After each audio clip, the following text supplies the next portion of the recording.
atau Kiai Haji Supala, kami persilahkan.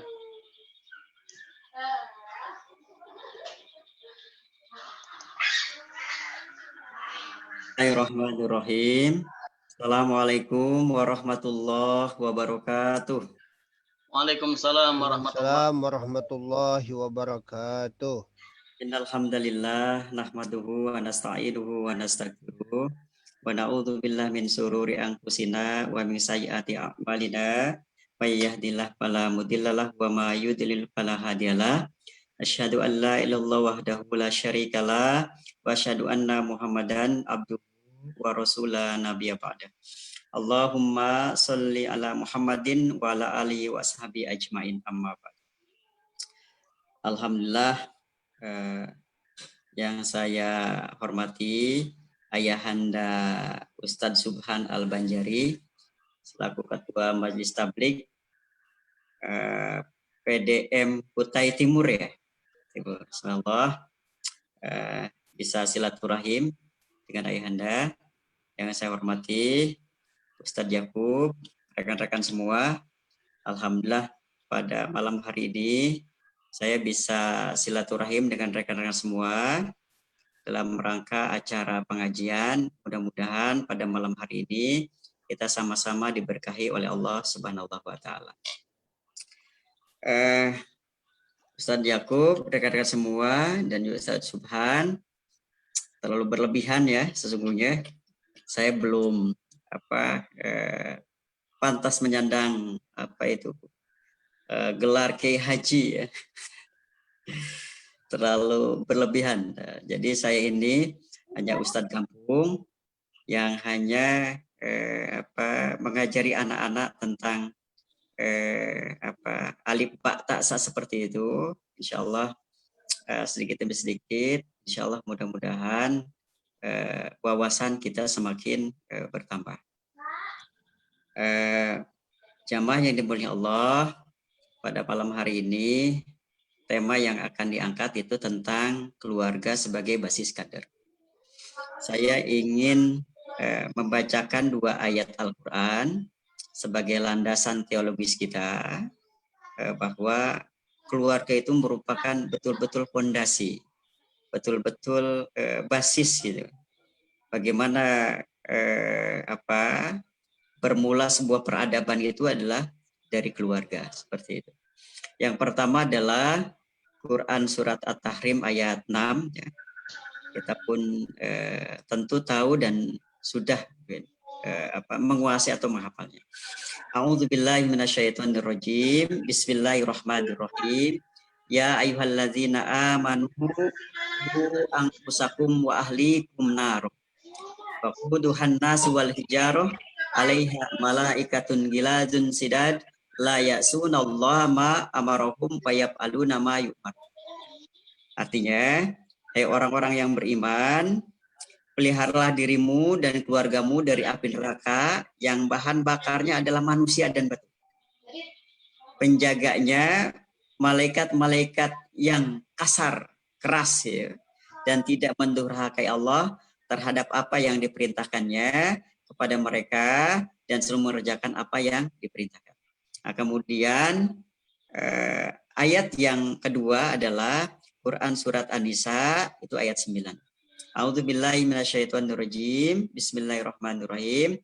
Wal yahsyal ladzina law taraku min khalfihim dzurriyyatan di'aban khafu alaihim falyattaqullaha wal yaqulu qaulan sadida.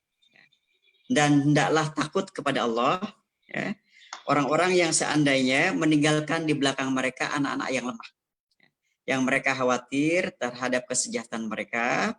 Oleh sebab itu hendaklah mereka bertakwa kepada Allah dan hendaklah mereka mengucapkan perkataan yang benar. Ikhwatul iman, jamaah yang dimuliakan Allah, ayat yang pertama At-Tahrim ayat 6 itu saya ingin menggarisbawahi kata kunci adalah ku anfusakum. Itu adalah fi'il amar ya.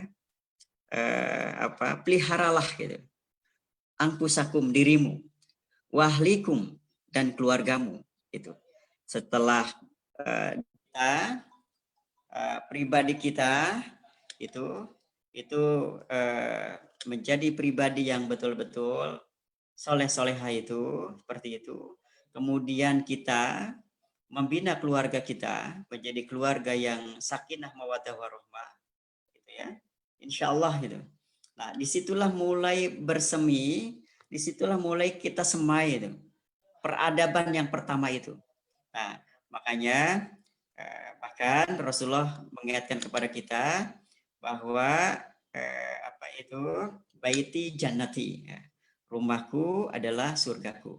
Nah, disitulah harus betul-betul kita ciptakan nuansa-nuansa yang luar biasa, nuansa kedamaian, kemudian pendidikan pertama, gitu kan, di keluarga kita itu, terutama masalah akhlak gitu, kepribadian di situ. Nah, kita pun tentu ingat ya, tahu di kita itu memiliki apa PHIWM ya, Pedoman Hidup Islami Warga Muhammadiyah. Nah, bab di sana itu tentang bab keluarga itu sangat jelas bahwa keluarga itu merupakan pondasi. Pondasi untuk apa? Untuk membangun peradaban, menciptakan peradaban selanjutnya itu ya disemuanya di dalam keluarga itu seperti itu. Nah, karenanya maka saya sangat kalau melihat dari keluarga Muhammadiyah, saya teringat betul itu waktu pas awal-awal kalau kita baca sejarah itu awal-awal perintisan Muhammadiyah itu keluarga itu betul-betul dijaga, keluarga itu betul-betul dibina seperti itu. Nah, kadang saya sering memberikan contoh gini, itu model perjodohan antar keluarga Muhammadiyah itu begitu erat sekali, begitu masif sekali gerakan itu di situ, sehingga dakwah Muhammadiyah itu begitu kuat di antara para kader Muhammadiyah. Nah, fenomena hari ini ya para jamaah semua, watul iman Allah, ternyata ada semacam longgar gitu. Artinya bahwa keluarga Muhammadiyah itu belum maksimal ya, belum maksimal mengamalkan pedoman hidup Islami warga Muhammadiyah. Nah, karenanya maka untuk terciptanya kader yang yang handal, yang militan dan sebagainya, gitu ya. Kadang saya walaupun ketua pendidikan dan kader di Pemuda Muhammadiyah dan bagian anggota dari dari pengurus MPKPP seperti itu, ya kita sering mengadakan pelatihan gitu, Baitul Arqam gitu ya, ataupun Darul Arqam gitu, ada 3 hari atau sampai 1 minggu kita mencoba untuk terus gitu, artinya bahwa kita membina pribadi kita gitu. Lawan bahasa ini mungkin kita kalau seperti HP itu mungkin dicas gitu ideologi kita seperti itu dalam 3 hari atau sampai 1 minggu gitu, supaya kita mengingat kembali gitu tentang ajaran gitu, tentang petua-petua atau misalnya kaidah-kaidah yang kita miliki di Persyarikatan Muhammadiyah gitu. Supaya lebih kental gitu, lebih militan dan sebagainya. Ternyata saya justru menemukan gitu, selain itu pun yang sangat penting gitu, kemudian yang sangat efektif itu adalah pembinaan di dalam keluarga seperti itu. Contoh misalnya, saya pernah mengadakan riset ya kecil-kecilan. Kalau di itu di keluarga Muhammad ya, berapa persen gitu anak-anak tanda kutip anak-anak pimpinan Muhammadiyah seperti itu yang bersekolah di Amal Usaha Muhammadiyah gitu. Atau misalnya yang mencoba gitu aktif di Ortom seperti itu. Nah, itu ternyata itu tidak semuanya gitu. Bahkan ditemukan banyak juga para pimpinan Muhammadiyah itu dibebaskan anak-anaknya memilih pendidikan dan seperti itu bebas saja di luaran Muhammadiyah. Nah, harapan besar kita selaku kader berarti sebagai penjaga ideolog mestinya itu ya kita mencoba untuk memasukkan anak-anak kita itu ke kaum Muhammadiyah gitu. Sehingga apa? Estafet perkaderan seperti itu betul-betul apa namanya dirasakan juga oleh generasi kita seperti itu. Nah, ikhwatul iman Allah jamaah semua, ternyata ini merupakan apa PR kita. PR kita selaku kader, PR kita selaku apa pengurus Muhammadiyah gitu.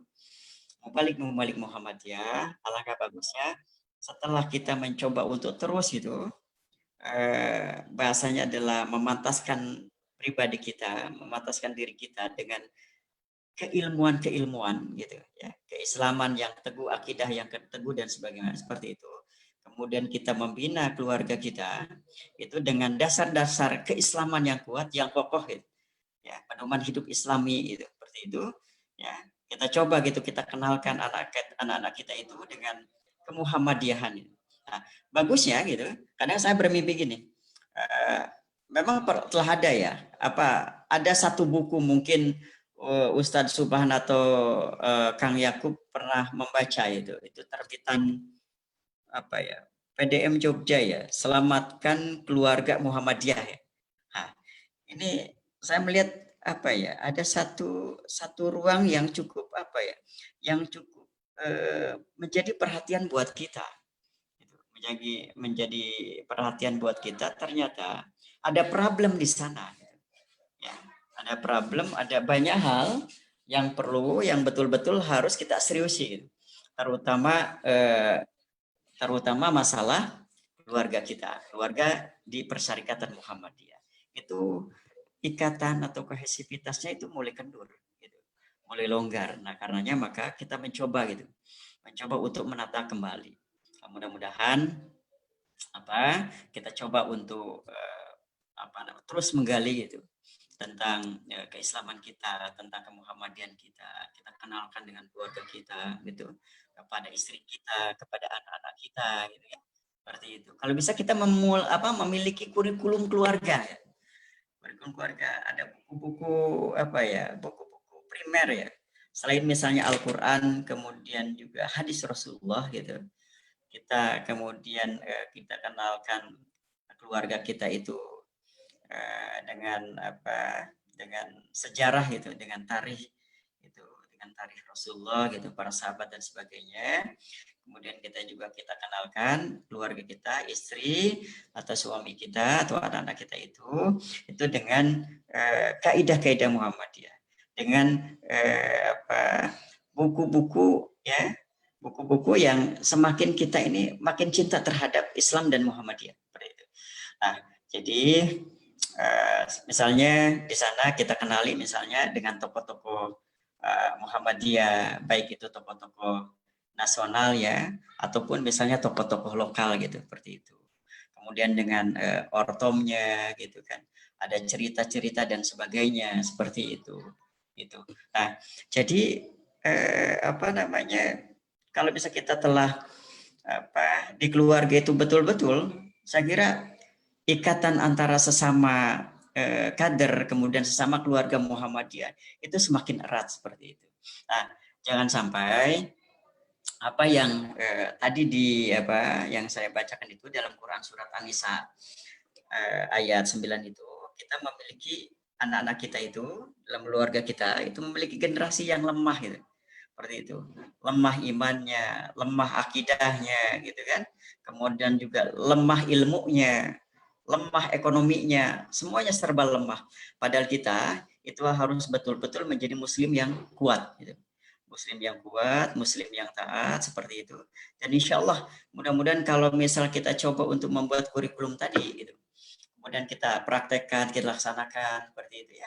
Ya sederhana lah, misalnya dari kita memiliki buku tuntunan tarji yang praksis itu langsung praktekkan dalam keluarga, bagaimana misal tata cara wudhu, tata cara tayamum, tata cara zikir ba'da sholat, atau hal-hal yang berkaitan yang tentang ibadah itu ya, ibadah mahdoh. Saya kira dengan sendirinya anak-anak kita itu pasti akan mencintai persyarikatan kita, mencintai organisasi Muhammadiyah ini. Nah, karenanya maka jamaah yang dimuliakan Allah, kita mencoba untuk muhasabah ya. Muhasabah. Apa sih yang kira-kira bisa kita berikan untuk persyarikatan yang kita cintai ini? Nah, bermulalah kita mencoba untuk mendidik anak-anak kita, mendidik keluarga kita gitu dari hal-hal yang sangat sederhana. Dari hal yang sangat sederhana. Nah, kita memiliki pedoman hidup Islami warga Muhammadiyah dari pribadi seperti apa tuntunannya, dari keluarga seperti apa. Subhanallah ya.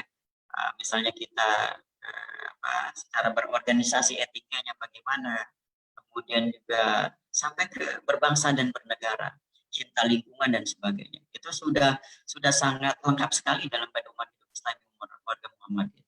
Atau misalnya kita coba dalam melihat matan keyakinan dan cita-cita hidup Muhammadiyah. Itu banyak sekali gitu kan arahan dan sebagainya. Saya kira kalau misalnya pedoman-pedoman itu kemudian kita terapkan di dalam keluarga kita amalkan, kita aplikasikan, insya Allah ya, insya Allah yakin dengan seyakin-yakinnya bahwa keluarga kita itu menjadi penyemayan basis kader gitu, dan insya Allah anak-anak kita itu akan menjadi penerus Muhammadiyah pada masanya, pada zamannya. Nah gitu ya rekan-rekan semua. Nah insya Allah mudah-mudahan dengan adanya kurikulum, kemudian juga mencoba untuk mengaplikasikan di dalam keluarga kita gitu kan. Misalnya setiap ada pengajian itu kan kita juga mencoba untuk untuk membawa anak istri kita gitu kan, atau misalnya membawa suami kita seperti itu. Subhanallah gitu ya. Ini kan menjadi satu kohesivitas ikatan yang tidak mudah pudar seperti itu ya. Kalau misalnya bahasa Sundanya mah silih asa, silih asih, silih asuh seperti itu. Saling menyayangi gitu, menebar di antara sesama kader itu, sesama keluarga Muhammadiyah seperti itu. Nah, rekan-rekan semua, jamaah semua, saya kira pengantar ya, artinya bahwa keluarga sebagai basis kader seperti itu. Dengan ada landasan teologis yang 2 ayat itu gitu. Kita menjaga diri kita, keluarga kita gitu kan, sehingga sampai kepada puncak peradaban gitu, bahwa tujuan Muhammad adalah menegakkan dan menjunjung tinggi agama Islam sehingga terwujud masyarakat Islam yang sebenar-benarnya itu dia akan terwujud ya. Itu sama sekali tidak akan terwujud kalau pribadi kita itu tidak kita tanamkan akidah yang kuat gitu, keilmuan yang mantap dan sebagainya. Kalau keluarga kita tidak semai gitu kan dengan keimanan, dengan kecintaan terhadap persyarikatan kita seperti itu. Nah, mungkin itu saja Ustaz Subhan, Mas Yakub sebagai pengantar diskusi pada malam hari ini. Seperti itu. Ya, saya mohon maaf apabila ada hal-hal yang kurang berkenan. Saya kira lebih indahnya kita sharing, berdialog. Saya adalah begitu banyak kekurangan seperti itu. Saya berprinsip baligu ani walau ayah, ya sampaikan walaupun 1 ayat gitu. Itu yang saya tahu, itu yang saya rasakan seperti itu. Itu yang saya mencoba untuk mengaplikasikan kepada pribadi dan juga kepada keluarga saya. Insya Allah kalau misal pribadinya sudah menjadi pribadi yang bagus, soleh-solehah, kemudian keluarga jadi keluarga yang sakinah mawaddah warahmah, insya Allah lingkungan pun akan terbawa menjadi lingkungan yang qoriyah thayyibah. Dan mudah-mudahan dari lingkungan itu insya Allah akan tercipta satu peradaban, satu negara, yaitu baldatun thayyibatun warabun ghafur.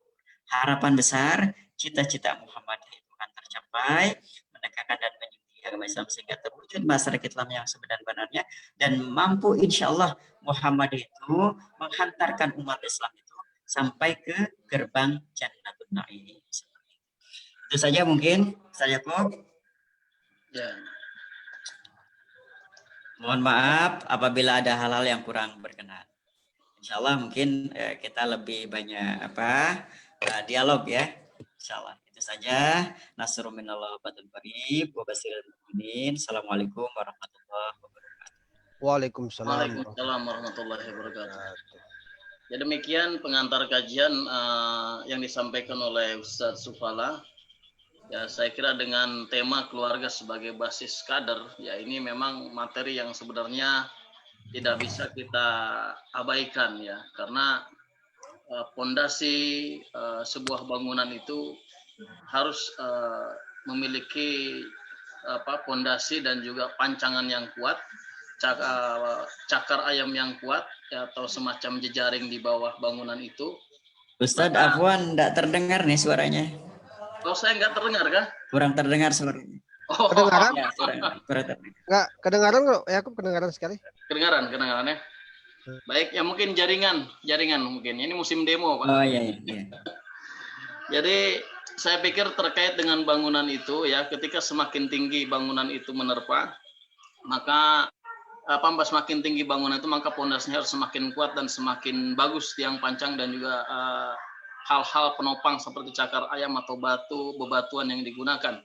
Kalau kita melihat pohon kurma ya, maka sebenarnya seberapa tinggi pohon yang kita lihat sebenarnya ada kurang lebih 3 sampai 5 kali akar itu menjulang ke bagian tanah lebih tinggi. Nah, kebetulan ini adalah salah satu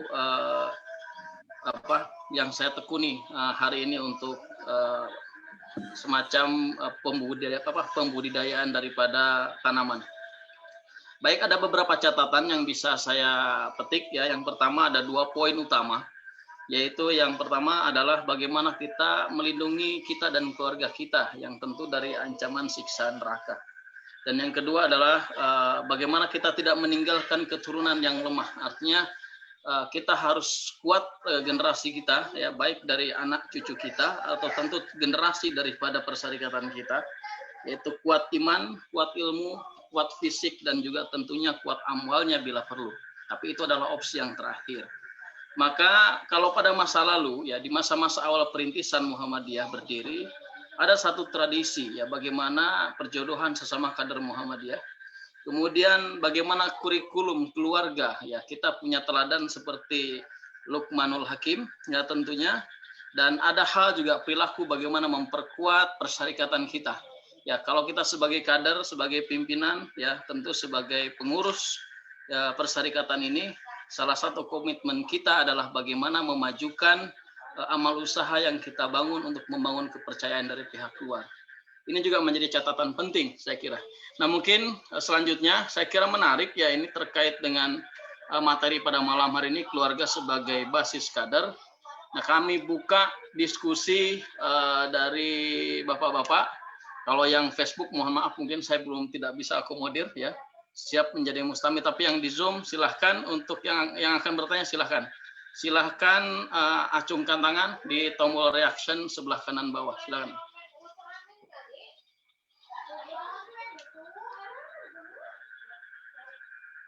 Pak Subhan, Pak Imam, ya. Pak Imam. Oh, ya. Silakan, Pak Subhan dulu kah? Pak Subhan, silakan Pak Subhan. Oke. Baik, terima kasih. Assalamualaikum warahmatullahi wabarakatuh.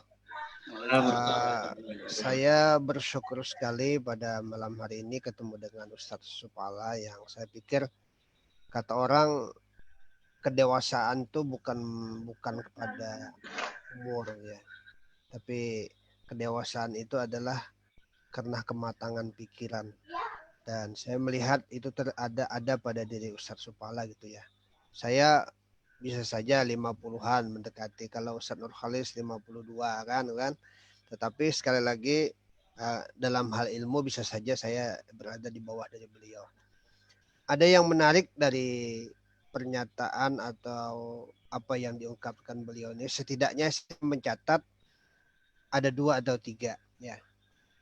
Yang pertama Ustadz tadi menyitir ayat yang berkaitan dengan ayat keluarga ya. Tahrim. Ya. Yang pertama tadi kalimat ayat ku anfusakum wa ahlikum nara. Jadi peliharalah dirimu dan keluargamu dari api neraka. Dan yang kedua kalimat wal yakhshal ladzina law taraku min khalfihim dzurriyyatan di'afu alaihim ila akhir ayat. Ada yang berpendapat bahwa kalimat wal yakhshal ladzina law taraku min khalfihim itu kemudian ada kalimat ada apa min khalfihim di'afan khafu alaihim jangan sampai kita melahirkan generasi yang lemah. Nah, memang salah satu dari beberapa tahun yang lewat ketika Muktamar ke-100 di Yogyakarta, persoalan yang mendasar sempat saya ikuti juga dan hadir saya pada waktu itu. Waktu itu saya masih menjadi unsur pimpinan daerah Muhammadiyah, adalah persoalan kaderisasi di Muhammadiyah, di mana tidak sedikit di antara anak-anak muda, generasi generasi high teknologi seperti sekarang ya, generasi digital, itu yang orang tuanya Muhammadiyah, anaknya malah tidak mengenal Muhammadiyah. Itu kami akui. Termasuk mungkin ya ini kekhilapan dan kedaifan saya juga. Saya memang sempat menitipkan anak saya di di Muhammadiyah boarding school di Yogyakarta. Tetapi nah ini problem juga. Saya sudah mencari berbagai perguruan tinggi Muhammadiyah yang dikehendaki jurusannya oleh anak saya. Ya, anak saya kebetulan mengambil desain interior. Yang swasta itu kebetulan ini teman-temannya Cina semuanya. Makanya dia bingung juga. Ayah katanya, saya kepengen beraktivitas di Pemuda Muhammadiyah, bagaimana caranya? Teman-temannya Cina semuanya ini di Binus University. Binus itu kan sekolahnya banyak Cina gitu ya. Saya bilang yang penting hatinya itu. Artinya ada keinginan dan sebagainya dan keseharian. Dan saya mungkin menerjemahkan sederhana, Ustadz.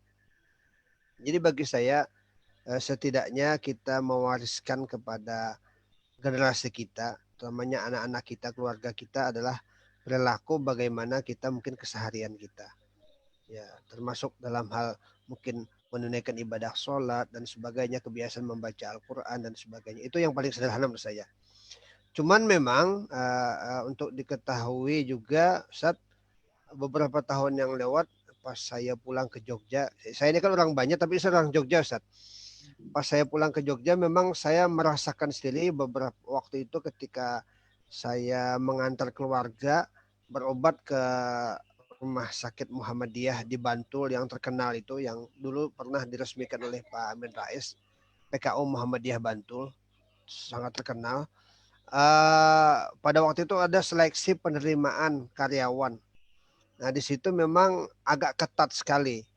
Artinya, dan ini yang jadi problem secara umum Muhammadiyah, termasuk di Kutai Timur, di mana artinya penerimaan guru mulai dari TK Muhammadiyah, TK Aba ya, kemudian SD, SMP, SMK, SMA di mana-mana, itu kita masih belum bisa betul-betul sesuai dengan amanah kaderisasi Muhammadiyah yang mensyaratkan di mana orang yang akan dijadikan guru di lembaga pendidikan Muhammadiyah itu adalah memang betul-betul berlatar belakang Muhammadiyah.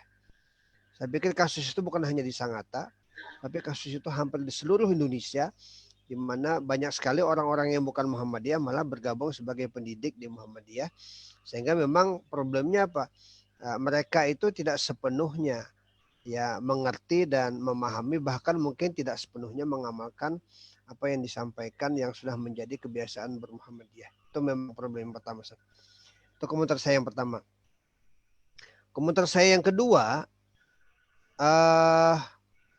salah satu persoalan juga yang mendasari bahwa ada yang memaknai bahwa gerakan-gerakan Muhammadiyah ini tidak seperti gerakan seperti dulu adalah memang saya melihat bahwa gerakan Muhammadiyah kalau dulu kan ibaratnya kelihatan sekali fraksinya. Jadi antara Muhammadiyah dan bukan Muhammadiyah itu kelihatan sekali karena memang Muhammadiyah itu sangat progresif sekali dalam berdakwah. Jadi masih ada istilah wah ini bid'ah, khurafat dan sebagainya. Nah tema-tema yang seperti itu sepertinya sekarang itu tidak dimunculkan ya. Kita lebih cenderung akomodatif ya. Jadi lebih mengakomodir, lebih kepada dakwah-dakwah yang sifatnya menjawab persoalan-persoalan kekinian.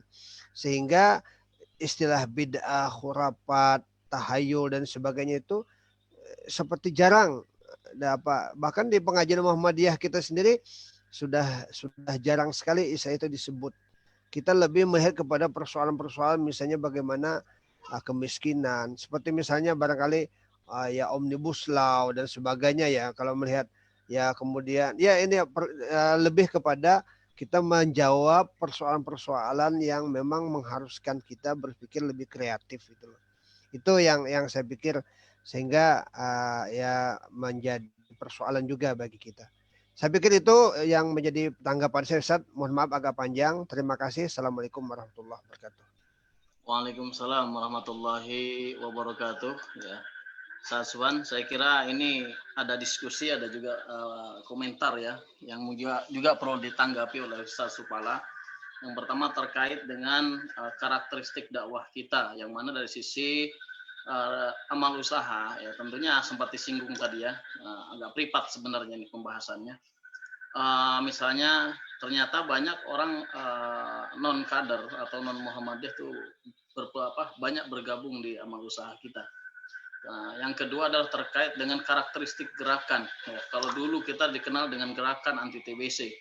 Nah, kalau menurut saya, ya saya pikir ada semacam pergeseran, walaupun nilai-nilai itu tidak bergeser. Mungkin silahkan Ustaz Supala untuk menanggapi apa yang disampaikan oleh Ustaz Subhan. Terima kasih Ustaz Subhan ya, subhanallah luar biasa. Ini putranya di BINUS ya. Ini yang masuk ke BINUS ini orang pilihan Ustaz. Gitu ya, biayanya besar sekali itu di BINUS itu. Alhamdulillah ya. Jadi saya sepakat itu tadi tafsiran Ustaz Subhan bahwa tradisi di keluarga itu harus betul-betul diinikan sama istri dan juga anak-anak kita gitu.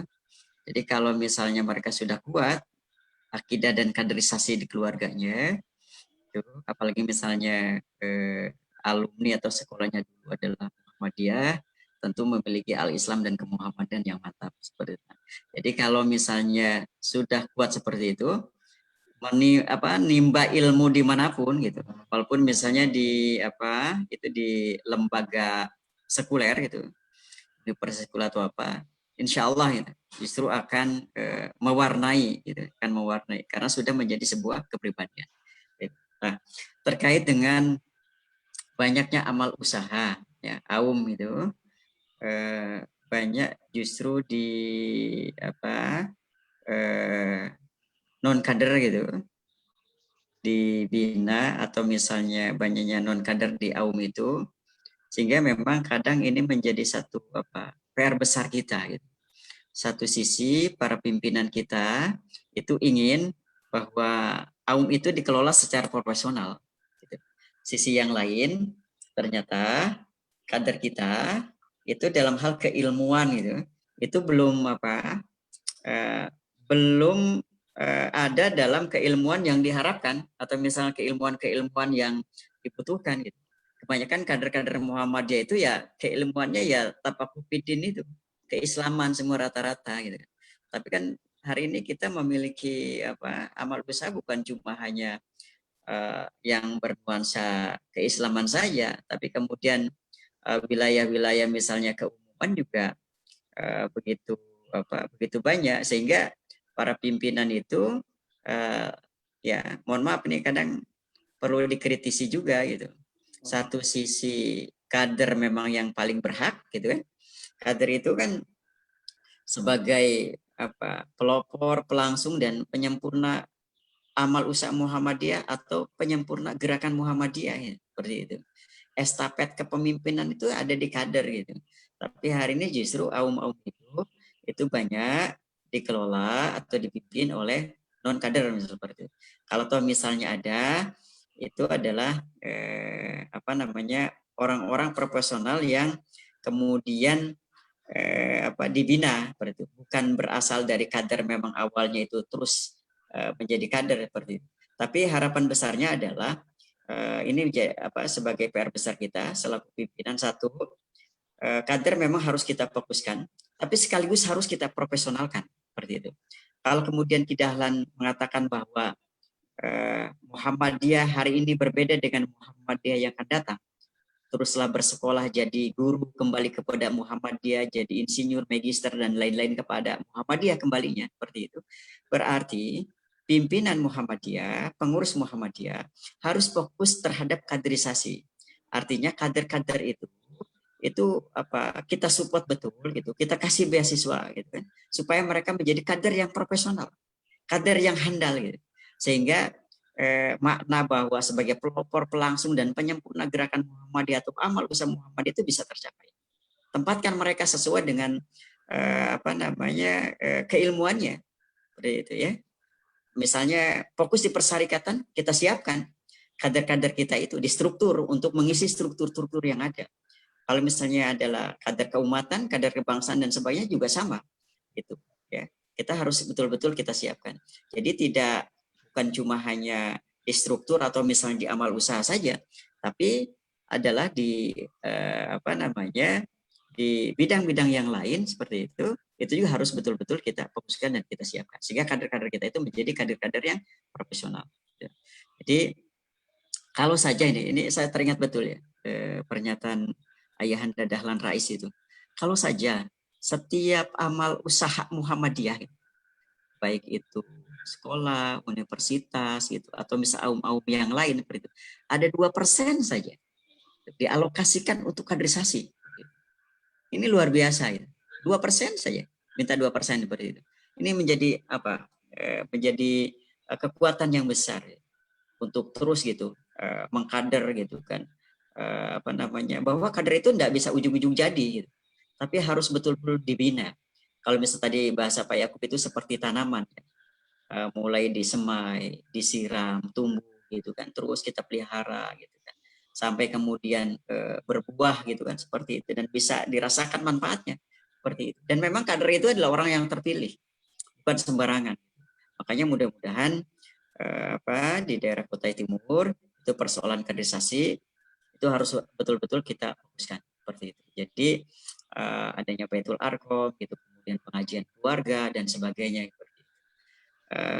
Nah, terus yang kedua terkait dengan bedanya gerakan Muhammadiyah, saya kira ini merupakan pemikiran Muhammadiyah itu sendiri. Artinya bahwa kalau zamannya dulu Dahlan itu pemberantasan TBC gitu kan dan sebagainya, maka hari ini orientasinya mungkin agak beda ya orientasinya. Kalau misalnya kita baca pemikiran Muhammadiyah itu tentu lebih luas lagi. Masalah tarjih saja kan bukan cumanya persoalan ibadah saja, persoalan lingkungan, persoalan kemanusiaan dan sebagainya. Seperti itu. Jadi saya sangat percaya bahwa Muhammadiyah itu adalah gerakan tajdid. Nah, ini yang membedakan kita dengan gerakan keagamaan yang lain. Yang membedakan Muhammadiyah dengan ormas Islam yang lain. Muhammadiyah itu fleksibel, Muhammadiyah itu adaptif seperti itu, senantiasa sesuai dengan zaman seperti itu, tetap kokoh gitu. Nah, itu kalau misalnya kita mengambil pisau analisis itu yang dipakai oleh Muhammadiyah itu kan ada Bayani, Burhani, dan Irfani. Nah, Bayani itu tekstualis, ya, tafsir seperti itu. Kemudian Burhani sesuai dengan konteks sosiologis dan historis. Nah, Irfani itu adalah wilayah tasawuf, gitu ya. Jadi yang saya pahami seperti itu. Jadi makanya Muhammadiyah tatkala membaca situasi dan kondisi sangat berbeda. Contoh misalnya Muhammadiyah menanggapi undang-undang hari ini gitu ya, undang-undang Cipta Kerja itu kan tetap gitu kan, Muhammadiyah menolak tapi tetap kritis terhadap pemerintah gitu ya. Jadi tetap berbuat gitu kepada masyarakat ya. Atau misalnya kita lihat meme yang beredar oleh Mas Muti, Sekretaris Umum PP Muhammadiyah, itu sangat jelas ya sikap Muhammadiyah gitu menyikapi undang-undang tentang ketenagakerjaan itu seperti itu. Mungkin itu ya untuk sementara Ustadz Yakub, ya. Ustadz Subhan. Baik, saya kira selanjutnya ini ada Ketua Majelis Pendidikan dan Kader ya. itu Mas Imam. Ini merangkap Ketua PD Pemuda Muhammadiyah. Jadi ya beliau yang memimpin, salah satu yang dibina ya beliau sendiri di situ kan di pembinaannya. Jadi silakan Ustadz Imam. Baik, terima kasih. Assalamualaikum warahmatullahi wabarakatuh. Warahmatullahi wabarakatuh. Selamat datang Ustadz Supala dan salam hormat kami dari Pemuda Muhammadiyah Kutai Timur. Memang tugas berat kami, terutama yang muda, justru dijadikan majelis pendidikan kader nih di Kutai Timur gitu.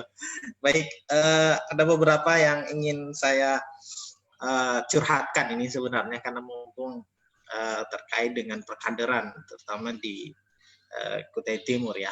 Apa yang tadi disampaikan oleh Bang Yakub terkait dengan Ahmad Dahlan dahulu kala pada saat beliau ini mendirikan Muhammadiyah, kemudian ada dibentuknya juga terkait dengan Biro Jodoh di warga Muhammadiyah, itu sangat luar biasa sebenarnya. Mungkin Kutai Timur ke depan ini kita butuhkan nih yang seperti ini gitu ya, supaya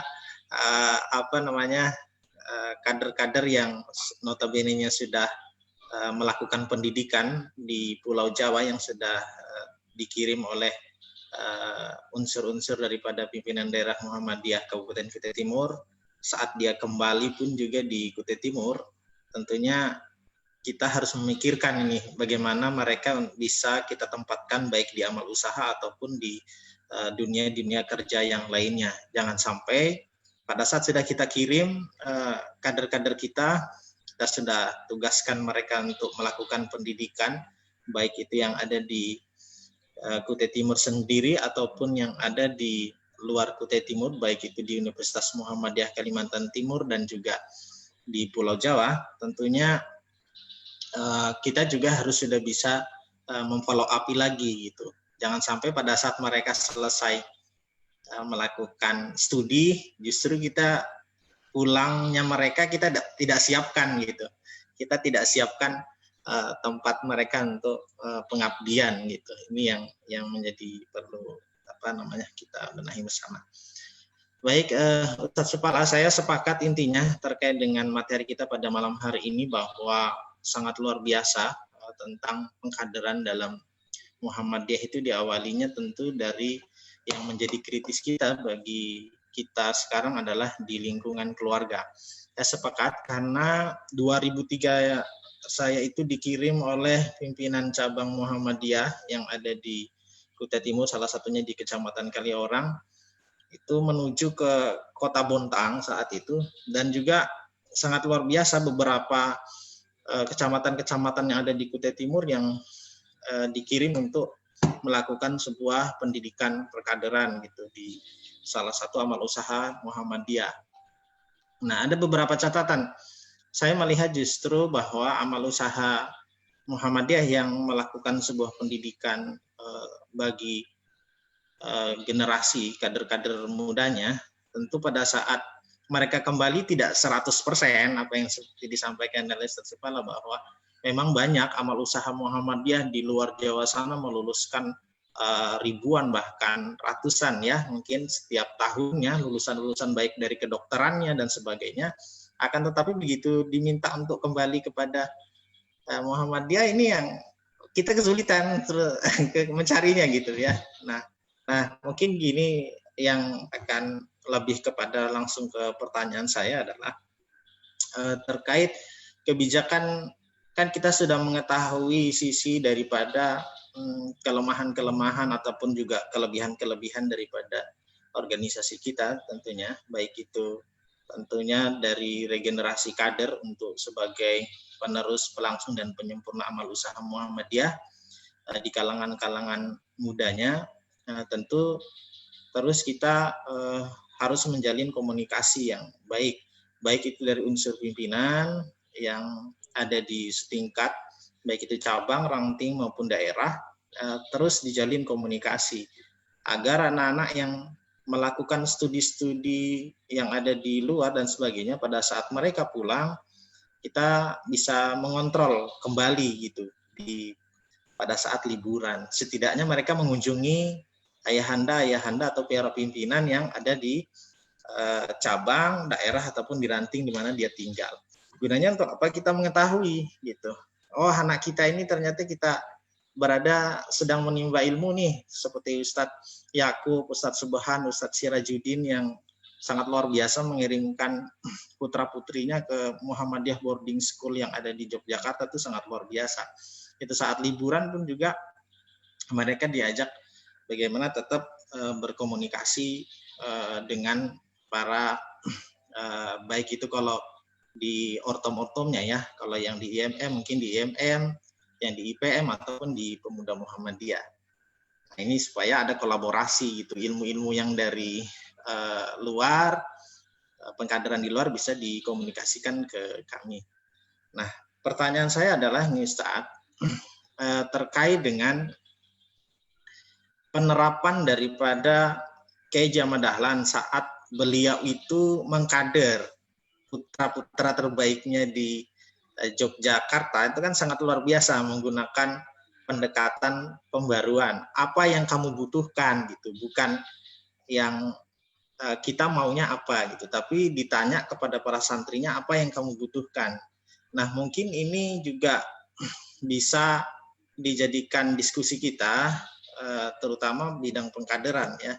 Apa yang dibutuhkan oleh anak-anak kita, terutama yang saat ini sedang melakukan pendidikan di luar gitu, supaya pada saat mereka pulang ya tetap mereka sudah kita siapkan di amal usaha ataupun di tempat-tempat yang sudah sesuai dengan pendidikan mereka. Nah, itu yang menjadi bahan nanti Ustadz Supala ini sangat luar biasa dari Pemuda Muhammadiyah ya. Juga Bang Yakub sudah menyampaikan sangat luar biasa ya, terkait dengan pemateri kita pada malam hari ini, masih muda dan juga sangat luar biasa. Mohon pencerahannya Ustadz terkait dengan hal itu.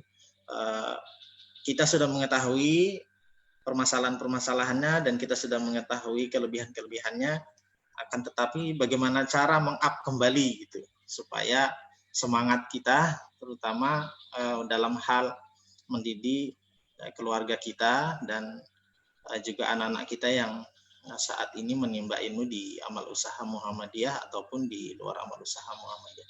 Terima kasih. Assalamualaikum warahmatullahi wabarakatuh. Waalaikumsalam warahmatullahi wabarakatuh. Baik, Ustadz Imam, saya kira dari ya cerita yang beliau sampaikan ya, ini ya kalau menurut saya bukan curhat juga, tapi sharing ya. Jadi ada pertanyaan, saya esensinya adalah komitmen gitu. Jadi saya kira Ustadz Supala bisa sampaikan atau bisa semacam sharing yang bisa ini kan, sampai setiap daerah kan punya problem yang variatif gitu kan. Dan beliau ini, Ustadz Imam ini asli produk panti asuhan dari Panti Asuhan Muhammadiyah Bontang, Pak. Ya, silakan Ustadz. Terima kasih. Ustadz Imam tadi ya? Imam Asyari. Ini ya Ustadz. Jadi kalau betul memang fenomena itu ya, setelah kita rekomendasi gitu, kemudian diterima di amal usaha Muhammadiyah untuk thalabul ilmi, gitu. Pas pulang susah sekali itu kita rekrut gitu, susah banget seperti itu. Nah, itulah pentingnya satu, kita mesti memiliki database kader ya. Terus kemudian jangan terlalu mudah memberikan rekomendasi gitu. Nah, jangan lupa passwordnya itu sebenarnya apa? Ngopeni ya. Kalau bahasa Jawa itu diopeni kader itu. Artinya kalau misal tadi bahasa Ustadz Imam, apa sih yang kamu butuhkan? Seperti itu. Berarti pirantinya harus kita siapkan. Pirantinya itu. Nah, artinya apa? Hari ini yang terjadi itu gitu ya. Tetap bersekolah dalam seperti itu, tatkala kembali mereka tidak memiliki ruang untuk mengekspresikan keilmuannya dan sebagainya. Bahkan mohon maaf gitu, ada di beberapa daerah justru tatkala amal usaha Muhammadiyah itu justru yang melanjutkannya itu justru adalah anak-anak daripada pengurus Muhammadiyah yang nggak pernah dikader. Mohon maaf nih ya, anak-anak pengurus Muhammadiyah, pimpinan Muhammadiyah yang cuma hanya menitipi nitip gitu kan, anak saya mesti kerja di Aum Anu, ya, jadi Anu kalau seperti itu, gitu kan. Padahal nggak pernah di kader, gitu. Nggak pernah ngikutin ortom, nggak pernah dibina dan sebagainya seperti itu. Ini menjadi satu apa ya? Sehingga yang tadi misalnya murni kemudian dia berjibaku tolabul ilmi di sana di amal usaha Muhammadiyah jadi kader tatkala misalnya masuk, tidak ada ruang untuk mengekspresikan itu, sehingga akhirnya ya sudah keluar saja. Seperti ada yang ada banyak seperti itu. Gitu kan. Nah, ada juga misalnya yang tadi minta rekomendasi, katakan misalnya ingin diterima di Universitas Muhammadiyah mana lah, yang misalnya yang ada fakultas kedokteran atau misalnya yang bergengsi seperti itu kan rata-rata rame-rame minta rekomendasi ke PDM tuh, PDM atau PCM gitu kan. Nah, pulang-pulang misalnya sudah jadi nggak mau itu, mereka nggak mau nggak mau berkhidmat nih, susah sekali kan seperti itu. Nah, karenanya saya pernah mengidekan begini. Kita katakan misalnya PDM Kutai Timur itu menyurati perguruan tinggi Muhammadiyah, baik itu di Jogja, di Malang atau apalah, yang keren-keren itu atau misalnya yang semuanya lah. Sering. Nah, jadi gini, nyuratinya itu adalah minta data, gitu kan, minta data alumni Muhammadiyah itu, terutama yang berasal dari daerah gitu, daerah kita, seperti itu. Nah, kalau misalnya kita sudah minta data ya seperti itu, nah kita telusuri nih, gitu kan. Atau misalnya dari pihak kampusnya itu langsung gitu, seperti dari PDM itu meminta supaya alumni dari Muhammadiyah itu berkhidmatlah di amal usaha, gitu kan. Misalnya membantu cabang, membantu ranting, membantu daerah, membantu AUM dan sebagainya. Saya kira kalau misalnya ini ada kerjasama, sinergisitas seperti itu, ini akan menjadi bagus gitu. Daerah itu akan semakin berkembang. Apalagi misalnya yang tadinya tidak pernah aktif di Ortom, tidak pernah aktif di Muhammadiyah, kemudian dia aktif di AUM, ajarlah apa jadi guru atau jadi apa. Tapi kemudian Majelis Dikdasmen seperti itu membuat sebuah edaran atau instruksi khusus seperti itu supaya ikut perkaderan. Nah, kalau misalnya guru-guru mudanya bisa jadi wajib mengikuti pemuda Muhammadiyah, itu yang laki-laki. Kalau yang perempuannya misalnya ke Nahdlatul Aisyah. Saya kira itu juga menjadi satu satu bentuk tawaran perkaderan saya kira. Jadi makin masif seperti itu. Jadi jangan sampai begini, aktif di Muhammadiyah, tidak aktif di amal usaha Muhammadiyah, dia ngajar dalam seperti itu, kemudian tidak aktif di pengajian, tidak aktif di ortom, malah memusuhi para pimpinan Muhammadiyah atau pengurus Muhammadiyah. Kan lucu seperti itu ya. Nah ini jadi perlu ada kohesivitas, ikatan, perlu ada kerjasama ya antara AUM dengan pimpinan seperti itu. Terus mengopeni kader, jangan lupa kita harus memiliki database kader. Ya, misalnya PCM ini ada berapa sih ustadznya, ada berapa sih pendidiknya, ada berapa sih ekonominya, ada berapa sih dokternya. Itu kita perlu itu seperti itu. Kalau misalnya kita masih kekurangan kader untuk dokter, nah kita siapkan dari sekarang. Anak-anak kita itu anak-anak IPM itu ya. Cari beasiswanya, minta saja langsung lah sama PTM gitu kan. Seperti itu. Ya mudah-mudahan misalnya dari PDM atau PCM ada budget anggaran yang lebih lah. Gitu ya. Nah, insya Allah sepertinya cara-cara yang itu gitu jangan terlalu banyak teori tapi kita langsung gitu. Muhammadiyah itu sudah sangat bagus masalah teori, tapi prakteknya itu kadang suka sedih juga gitu kan. Kadang kalau misalnya ada acara dia lagi gitu kan. Ini menjadi satu menjadi satu kritik buat kita. Nah, kerjasama, berbagi tugas gitu kan, ngopeni kader, adanya database kader dan seperti itu. Mungkin itu ya, Ustaz Iman. Baik, saya kira untuk yang lain kita buka sesi diskusi. Saya kira menarik ini. Ustaz Mansur siap Kak? Oh, Ustaz Mansur silakan. Mansur Samhudi. Mansur Samhudi ya? Ya. Ya, silakan. Baik, Ustaz Yakub. Assalamualaikum warahmatullahi wabarakatuh. Waalaikumsalam warahmatullahi wabarakatuh. Mohon maaf Ustaz, menanggapi apa tadi yang disampaikan oleh Ustaz Imam Asy'ari, kemudian Ustaz Subhan, dan juga sempat disinggung oleh Ustaz Supala tadi terkait dengan Kurang kencang suaranya, Pak. Oh, kurang dengar ya? Ya, kurang dengar. Saya tidak bisa nyatet nanti. Menanggapi apa yang tadi sempat disampaikan oleh Ustadz Subhan, Ustadz Imam Azhari, dan juga Ustadz Supala ya, terkait dengan sulitnya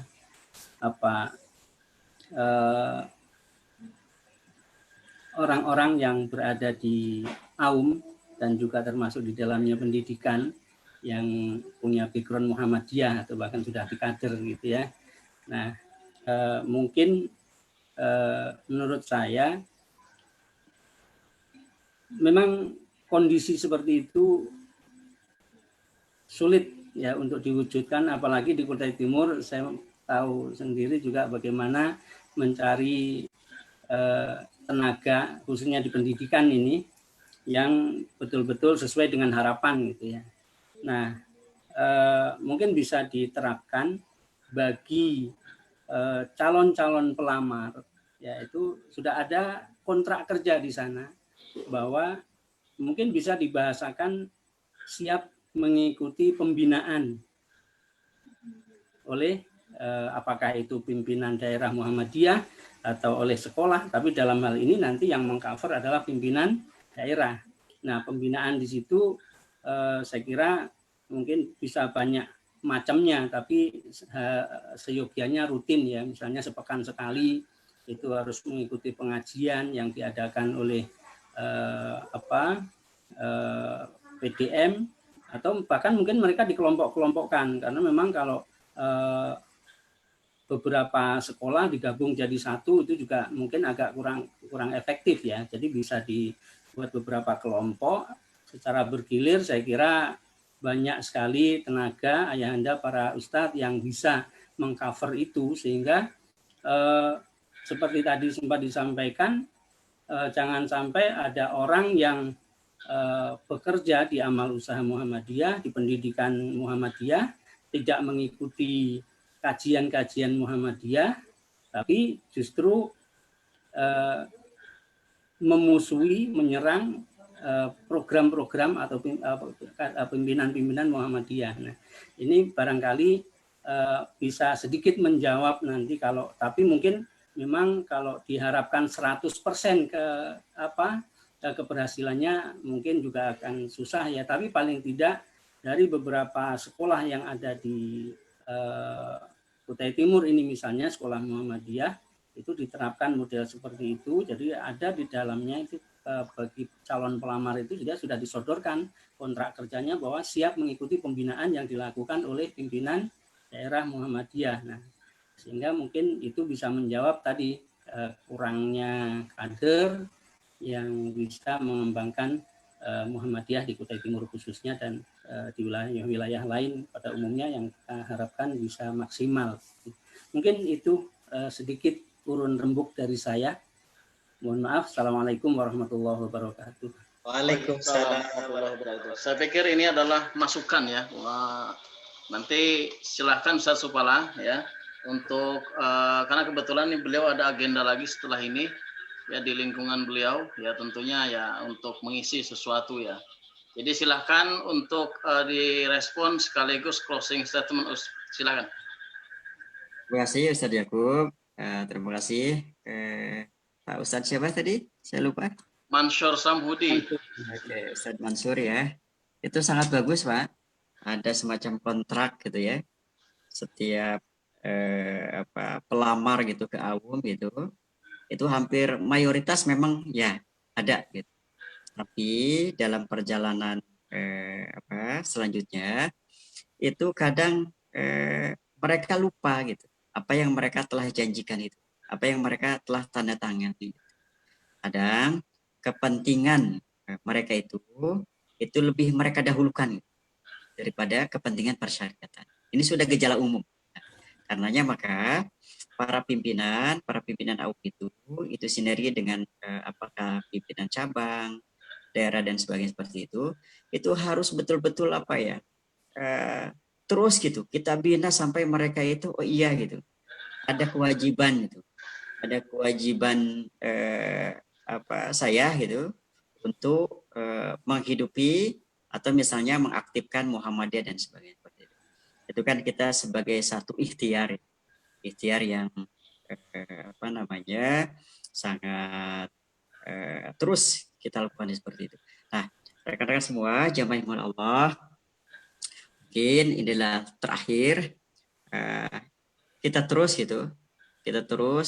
menjadikan keluarga kita itu sebagai basis perkaderan gitu. Insya Allah mudah-mudahan kalau keluarga kita baik, itu akan baik pula lingkungan kita, baik pula negeri kita, baik pula persyarikatan kita. Saya sangat yakin itu. Jadi bermula dari pribadi yang soleh-soleha, kemudian keluarga yang sakinah mawaddah warahmah, kemudian lingkungan yang qaryah thayyibah, sampai kita pada baldatun thayyibatun warahmah. Itu saja dari saya. Mohon maaf apabila ada hal-hal yang kurang berkenan. Terima kasih semua. Ada Ustadz Subhan, Ustadz Imam, Ustadz Yakub, ya, dan Ustadz-Ustadz yang lainnya. Itu saja yang saya dapat sampaikan. Kebetulan malam ini saya ditunggu. Saya adalah ketua RT di lingkungan. Mohon maaf sekali, ya, rekan-rekan semua. Tidak ada hal yang urgen yang akan dibicarakan pada malam hari ini. Itu saja. Mohon maaf apabila ada hal-hal yang kurang berkenan. Nasrul minallah wa fathun qarib wa basyiril mu'minin. Assalamualaikum warahmatullahi wabarakatuh.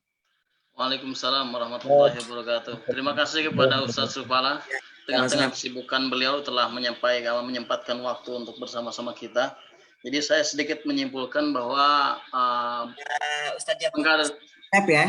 ya silakan Ustadz. Ya. Bahwa Waalaikumsalam. Pengkaderan terbaik adalah pengkaderan keluarga, sebagaimana Ibrahim alaihissalam mendidik putranya Ismail dan Ishak, sebagaimana Luqmanul Hakim itu mendidik putranya ya tentang fondasi daripada pendidikan keluarga yang ada di sana dicatat semua. Saya pikir ya, sampai di sini ya, saya kira cukup sampai di sini kajian kita, dan Ustaz kebetulan ada agenda lain, dan setelah live kita stop ya, mau bincang-bincang silahkan. Saya selaku moderator, apabila ada sesuatu yang kurang berkenan, saya mohon maaf yang sebesar-besarnya. Nasrul minallahi wa fathun qarib wa basyiril mu'minin. Assalamualaikum warahmatullahi wabarakatuh. Waalaikumsalam warahmatullahi